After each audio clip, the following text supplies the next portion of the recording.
Hello and welcome to Unprofessional Engineering. My name is James. And you got Luke. Luke, we're joined once again this year at Autodesk University by Lisa Campbell, the now SVP and CMO of Business Strategy and Marketing. That's a lot of acronyms. I know. It feels like it might be the longest title in the company. I'm not sure. It's like a contest for some of you folks up there, huh? I know. We try to out acronym each other. So Yeah. Last time we were chatting with Greg and Hooper right after they had their switcheroo, and they were like competing who had the longest title, and I think Steven won because of the GM and everything else That's right. he had Yeah, in he his. got So. to throw in a few more letters. Okay. We'll have to work on that for Greg. Make it a little I more think so. competitive. All right, so last year before we got started with the real questions, we had a little game to decide if we were going to be friends. This year we thought we would change it up a little bit, and we kind of raised the stakes a bit because we're recording this, and we're also reporting back to our good, close personal friend, Andrew Anagnost, to let him know which of his employees knows him the best. Oh, so this is a game called Know Your CEO, where we read you a quote, and if you guess if it's Andrew or the other person, the other celebrity that said it. Okay. Are you ready? Oh, yeah, this is going to be hard. Okay, so the first one, this is going to be either Andrew or Neil deGrasse Tyson. Okay? So, Apollo in 1969, Shuttle in 1981, nothing in 2011. Our space program would look awesome to anyone living backward through time. I don't think that's Andrew. Very good. Ding, ding, All ding. right. You got that one. Next one. I think of space not as the final frontier, but as the next frontier. Oh, because I've heard that before. What I don't know is did he quote somebody? That's the tough one. I'm going to say he didn't. Okay, you're correct. So last one for Neil deGrasse Tyson. I deleted my Facebook account 3 years ago. Wasn't hard at all. That's Andrew. You follow him? So you obviously follow him on Twitter. We picked all of these from his Twitter feed, so you're probably going to get some of these. He's told me that one. Yeah, I'm impressed. Oh, okay, yeah. Okay. All right, so the next group we're asking you, our UK friends didn't really understand, but we're doing, is this Andrew or Mr. Rogers? It gets tougher. It gets much tougher. It does get tougher. The future belongs to the young. It's uplifting to see them own it.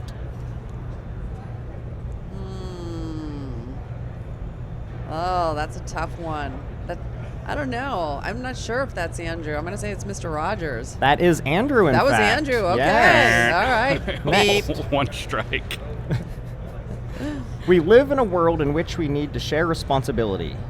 It's easy to say, it's not my community, not my world, not my problem. Andrew. That is, in fact, Fred Rogers. It sounds very It does Andrew. sound like him. Very. All right. I was better on the space stuff. Well, that's okay. Yeah, we thought that would be tougher, too. Yeah. All right, one last one for Mr. Rogers. I think it's very important, no matter what you may do professionally, to keep alive some of the healthy interests of your youth. Well, I'm going to say Rogers. That's right. Correct. Okay. All right. Okay, this is Andrew or Bob Ross. You know Bob Ross, the painter with the big hair? Okay. Uh-huh. There's you guys made this really hard. We're trying. You should ask me if I know what books he's read recently, because I know that. But we don't know that. Yeah, but so. we don't know that. There is nothing in the world that breeds success like success. Not Andrew. That you're correct. If only we could all respect how others choose to live their lives. Oh, I like that one. I'm going to give Andrew some credit for that. Very good. Ding, ding, ding, This ding. is impressive. And the last one, talent is a pursuit. Talent is a pursued interest. Anything you are willing to practice, you can do. Oh, Andrew. No, No. that is Bob That is Ross. Bob Okay, because I thought that was a good one, too. Okay, last one. You're doing pretty good so far. You are. You're doing better. I want to know if I'm doing better than everybody else. You're doing yet. better than Hooper so far. Oh, well, okay. You've already That's a low outscored bar. him. That's a low bar. You said he didn't know. I didn't say I that. didn't say that. All right, Andrew or Elon Musk? Because we know there's a little love going on there, right? There's totally. Can someone tell me when we're going to stop calling Twitter and Facebook tech companies? Oh, that's Andrew. I feel like you've heard no that one. hesitation Oh, on yeah. that one. Yeah. That's why you need solar panels on your roof. Electricity has to come from somewhere. Elon Musk. In fact, that's Andrew. Oh, okay. And one last one.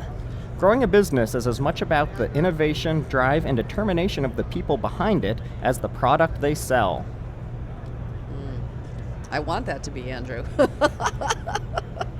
I'm going to give him credit for it. Oh, But it's Elon. It is Elon. All right. But that's very complimentary that Yes. you wanted to That is attribute yeah, that. because I like that. I think you did pretty well. You did. You are currently leading, so that's Oh. good news. Oh, well, okay, there you go. All I'm very right. competitive. That's right.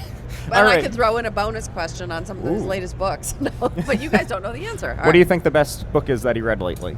Ready Player One. And have you read it? I have read it. I read it actually before he read it. Did you suggest it? Do you guys have a book club? No, but I think he's starting one. He keeps telling us all these books we have to read, and thankfully, so far, I've read 2 of the 2 that he's recommended. Oh, So you're Right. already ahead of the curve. Yeah. Nice. That's Yeah. impressive.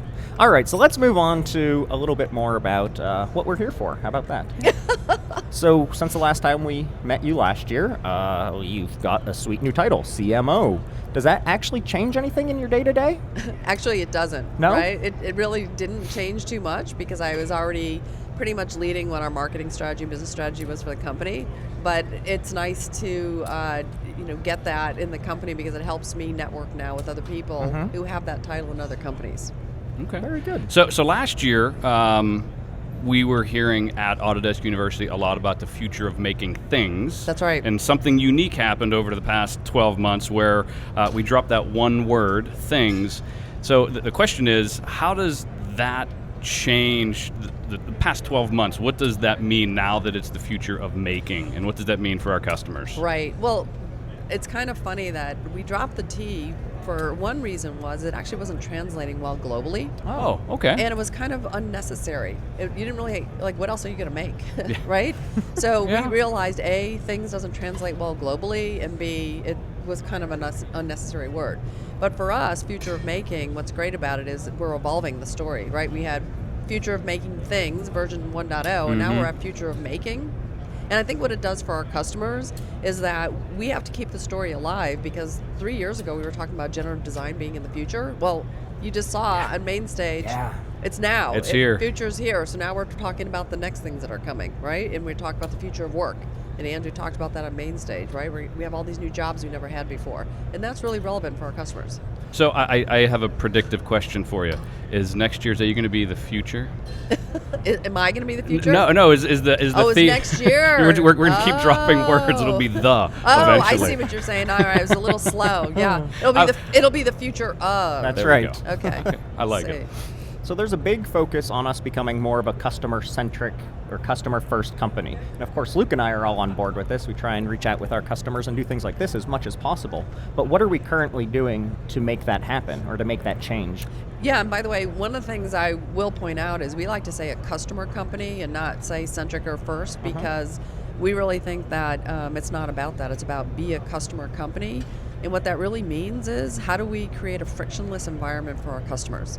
And you have to think about them first. So the way I internalize it is I have to think like the customer, behave like the customer, and do things like the customer. And if I can walk a mile in their shoes, I'm going to be able to figure out how to do things better for them. Okay. So you basically just stole the next question. You answered already. See, I'm That's an all right. overachiever. I'm an overachiever. That was well done. So now that we're well into our subscription model, what kind of key learnings would you say we've gotten out of that? I think that we've been talking about it long enough, but I'm sure there's some customers that are still maybe either not on board or maybe not familiar with what that means.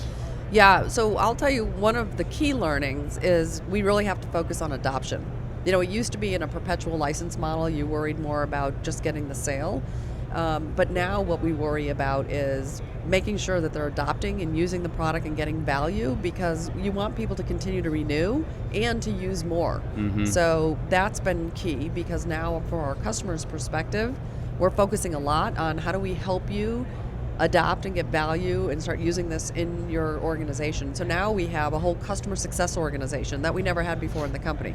So we've literally created new organizations just to focus on that for the customer. Yeah, I think a good example, I've been doing some work with our adoption and retention team, and it's, typically we were making content for someone that's using Inventor, but now it's, we're making content and making sure that they're seeing the value of all the collections. So they're using our simulation, they're using, the CAM tools, they're using the nesting tools, all the different things that isn't just Inventor and AutoCAD in the collection. I think that's a perfect example where we're making an effort to do that with our customers and get that in front of them. Absolutely, and we're creating those critical workflows. I talked to a customer last year who said, look, I'm not a software company. Make your stuff work together and you work on the workflows because you're a tech company. And what I do is I make industrial machinery. So I don't want to have to worry about doing that. And I think that kind of value that we start to deliver helps people really start to use our software and get value from it. The other thing is that we're really trying to give them more insights. So what's great is when you're using our cloud technology, we can see who's using what, how much are people using it, and that's helping companies plan better into the future to say, what do we need? It helps them budget better and also helps them know, for instance, are they getting better with BIM and things like that. I love it when my CMO teaches me something about what we're doing. That's awesome. You see, there you go. Staying connected, right? We've been selected to lists on Forbes and other such lists as a great company to work for. Really high up there as well, which is wonderful. And a big part of that is the diversity inclusion efforts that we've been doing. Luke and I have both been lucky enough to sit through some sessions with Danny and get a better perspective on that. But how do you see this positively impacting our products as well as the experience for our customers? Yeah, well, it's interesting. I just had a workshop with my whole team, a D&I workshop.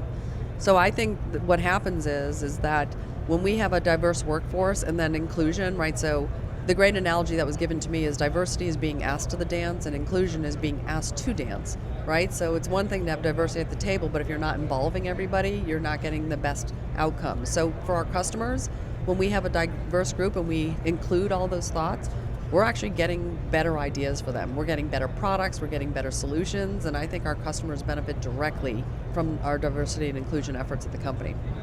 So keeping with the company track there, so are there any specific parts that you're particularly interested in? So we have things like the foundation, sustainability, education. So if you had like a passion project here inside of Autodesk, what would you say that passion project would be? Yeah, so by the way, I'm chairman of the board for our foundation, so I get... Well, there we go. Alrighty, there's your passion project. One passion for that, but I will say my real passion project is trying to work with young girls and get them more involved into STEM.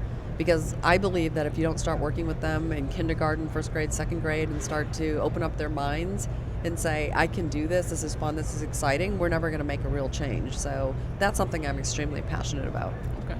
I think it's funny because we have people that write into our podcast and tell us, like, oh, you've gotten my children into STEM. And we had one in particular that was like, oh, my daughter loves this, and you explain it in a way that's really easy for her to understand. And then I wonder, is it that I just don't know it very well, or that she's actually interested and we do a good job? That's fantastic, though, to hear that kind of feedback. Yeah. So when we're sitting here next year, what do you think are going to be some of the biggest changes that we're talking about? Like this year we looked at generative even more and how the workflow is so much smoother and how people are actually adopting it. What do you see coming up on the horizon? I think that we're going to have a lot more information and insight when we talked about the future of work and what the capabilities are that we're going to need as workers in the future. So I think you heard on main stage Andrew talk that we're partnering with Deloitte and they're running a bunch of surveys and focus groups here. I think we're going to have some really interesting insights to share with everybody at AU next year, and they're going to hear much more about that. Okay. So last question. If you could give one piece of advice to a 36 to 43-year-old hardworking, funny, technically skilled marketing professional, what would that be? I would say, you know what, you should keep on doing blogs. I think that's just such a great... No, honestly, what I think is, so I love the creativity, having fun. I think that's great. Like, keep having fun with your work and keep being innovative, because I think that just keeps people motivated. We spend a lot of time at work, so I think it's great. We do. Yeah. Awesome. Well, that was wonderful. I think your score might hold up for knowing Andrew best. Okay. So We'll I'm see. so excited. You know. You have to let me know. Well, All what we're doing a mashup. We're taking all of his staff's answers and putting them into a video. Oh, funny. And he's going to see who knows him best. Oh. So far, you're good. Okay. He's going to think I'm not reading all of his Twitter feed. That's right. All right. Well, thank you for joining us again at Autodesk University 2018, and we'll look forward to talking to you again next year. All right. Thanks for having me. See you, everybody. Thanks.